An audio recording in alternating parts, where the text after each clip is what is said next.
तो चलिए सीधे मुद्दे पर आते हैं। आज के इस खास विश्लेषण में हम एक बहुत ही दिलचस्प टॉपिक पर बात करने वाले हैं। क्या आपने कभी सोचा है कि हमारी ये विशाल और जटिल ग्लोबल इकोनॉमी असल में पानी के कुछ बेहद संकरे रास्तों पर टिकी हुई है? जी हाँ, बड़े बड़े मालवाहक जहाज, दुनिया भर का तेल और हमारा अंतर्राष्ट्रीय व्यापार, ये सब महासागरों के उन छोटे छोटे रास्तों से होकर गुजरता है जिन्हें हम स्ट्रेट्स या जल डमरू मध्य कहते हैं। आज हम इन्हीं ग्लोबल वाटरवेज का एक पूरा स्ट्रक्चर टूर करने वाले हैं। यकीन मानिए, यह सफर बहुत रोमांचक होने वाला है। लेकिन शुरुआत करने से पहले एक बहुत बड़े सवाल पर विचार करते हैं। जरा सोचिए, दुनिया का ऐसा कौन सा संकरा समुद्री रास्ता है जो अगर किसी वजह से बंद हो जाए तो पूरी की पूरी ग्लोबल इकोनॉमी ठप पड़ सकती है, मतलब सब कुछ रुक सकता है। ये सवाल ही अपने आप में साबित करता है कि हमारी ग्लोबल ट्रेड के रास्ते कितने नाजुक हैं। इस एक्सप्लेनर के अंत तक आपको इसका जवाब बिल्कुल साफ हो जाएगा। अब आगे बढ़ने से पहले बेसिक्स क्लियर कर लेते हैं। आखिर ये स्ट्रेट होता क्या है?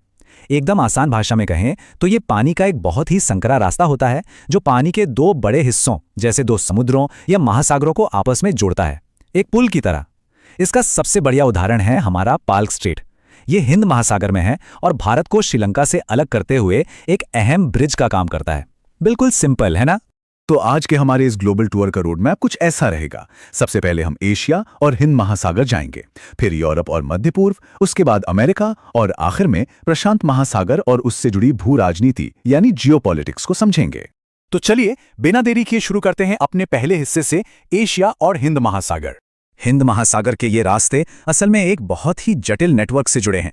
इसकी शुरुआत होती है मलक्का स्ट्रेट से। ये इंडोनेशिया और मलेशिया के बीच है और सच मानिए ये ग्लोबल ट्रेड का एक बहुत बड़ा चोक पॉइंट है। इसके बाद इंडोनेशिया के अंदर ही जावा और सुमात्रा द्वीपों के बीच सुंडा स्ट्रेट है और जावा सागर को सेलिब सागर से जोड़ने वाला मकासार स्ट्रेट है। अब अगर हम अफ्रीका की तरफ देखें तो वहां मोजाम्बिक चैनल है। ये अफ्रीकी देश मोजाम्बिक और मेडागास्कर द्वीप के बीच हिंद महासागर का एक बेहद महत्वपूर्ण हिस्सा है।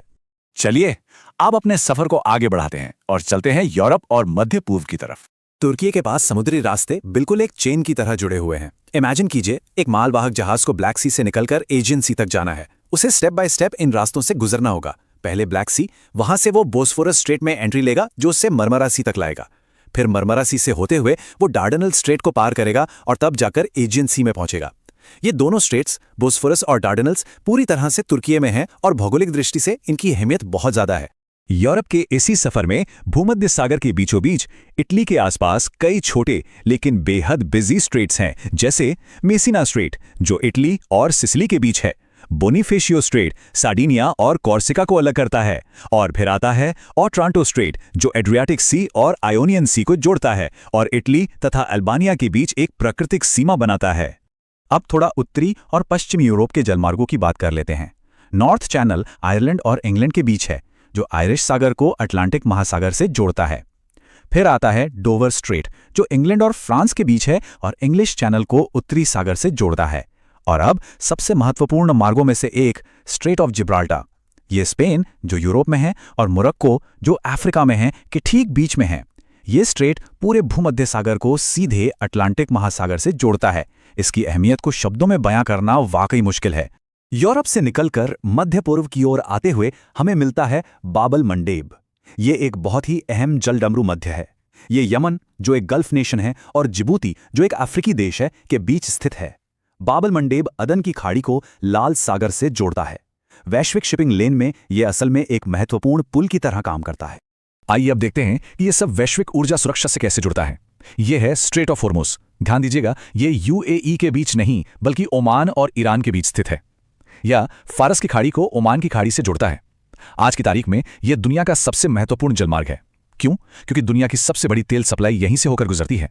हमारे स्रोतों के अनुसार ईरान, अमेरिका और इजराइल से जुड़े वर्तमान तनावों के बीच यह मार्ग अक्सर सुर्खियों में रहता है। यह इस बात को साफ तौर पर उजागर करता है कि यह संकरा रास्ता वैश्विक तेल आपूर्ति और कूटनीति के लिए कितना ज्यादा संवेदनशील है। अब रुख करते हैं दुनिया के एक और अहम हिस्से का, अमेरिका। उत्तरी अमेरिका के जलमार्ग काफी डाइवर्स हैं। एक तरफ आपको मैक्सिको और क्यूबा के बीच गर्म पानी वाला युकटन स्ट्रेट और फ्लोरिडा स्ट्रेट मिलेगा। वहीं अगर आप बर्फीले उत्तर की ओर देखेंगे तो कनाडा में हडसन स्ट्रेट है, ग्रीनलैंड और कनाडा के बीच डेविस स्ट्रेट है, और अंत में डेनमार्क स्ट्रेट है जो ग्रीनलैंड और आइसलैंड के बीच है और नॉर्थ अटलांटिक को आर्कटिक महासागर से जोड़ता है। एकदम अलग अलग दुनिया। दक्षिण अमेरिका की ओर बढ़ने पर हमें दक्षिणी गोलार्ध का एक बहुत ही ऐतिहासिक जलमार्ग मिलता है, स्ट्रेट ऑफ मैगेलन। यह पूरी तरह से चिली देश के अंदर स्थित है। ये मार्ग दक्षिणी प्रशांत महासागर को दक्षिणी अटलांटिक महासागर से जोड़ने वाला प्राथमिक प्राकृतिक रास्ता है। आपको बता दूं, पनामा नहर के बनने से पहले दुनिया भर के जहाजों के लिए इन दोनों बड़े महासागरों के बीच जाने का बस यही एक प्रमुख साधन हुआ करता था। और अब हमारे सफर का आखिरी और सबसे दिलचस्प पड़ाव, प्रशांत महासागर और भू राजनीति। ओशिनिया के क्षेत्र की बात करें तो यहाँ कुक स्ट्रेट है, जो न्यूजीलैंड के उत्तरी और दक्षिणी द्वीपों को अलग करता है। फिर टॉरस स्ट्रेट है, जो पापुआ न्यू गिनी और ऑस्ट्रेलिया के ठीक बीच में है। और ऑस्ट्रेलिया के दक्षिण में बेस स्ट्रेट है, जो तस्मान सागर और साउथ सी को आपस में कनेक्ट करता है। अब जरा बेरिंग स्ट्रेट पर गौर कीजिए। इसकी विषमता बेहद दिलचस्प है। यही वो जगह है जहां एशिया यानी रूस और उत्तरी अमेरिका यानी यूएसए एक दूसरे के बिल्कुल आमने सामने आ जाते हैं। ये संकरा रास्ता बेरिंग सागर और चुकची सागर को आपस में जोड़ता है। ये न सिर्फ भौगोलिक तौर पर बल्कि ऐतिहासिक रूप से भी दो महाद्वीपों और दो बड़ी वैश्विक ताकतों के बीच एक संकरी जलीय दीवार की तरह है। थोड़ा और पश्चिम की ओर चलें तो जापान और उसके आसपास के पानी को देखते हैं। यहाँ त्सुगारू स्ट्रेट है। हमारे स्रोत में एक बहुत ही रोचक बात बताई गई है कि त्सुगारू नाम सुनामी शब्द की उत्पत्ति वाले देश यानी जापान से जुड़ा है, जिससे इसे याद रखना काफी आसान हो जाता है। ये होन्शु और होक्काइडो के बीच है। इसके पास ही टार्टरी स्ट्रेट है, जो रूस और सखालिन द्वीप के बीच है। स्रोत के मुताबिक सखालिन द्वीप रूस और जापान के बीच एक विवादित क्षेत्र है, जिस पर दोनों अपनी अथॉरिटी का दावा करते हैं।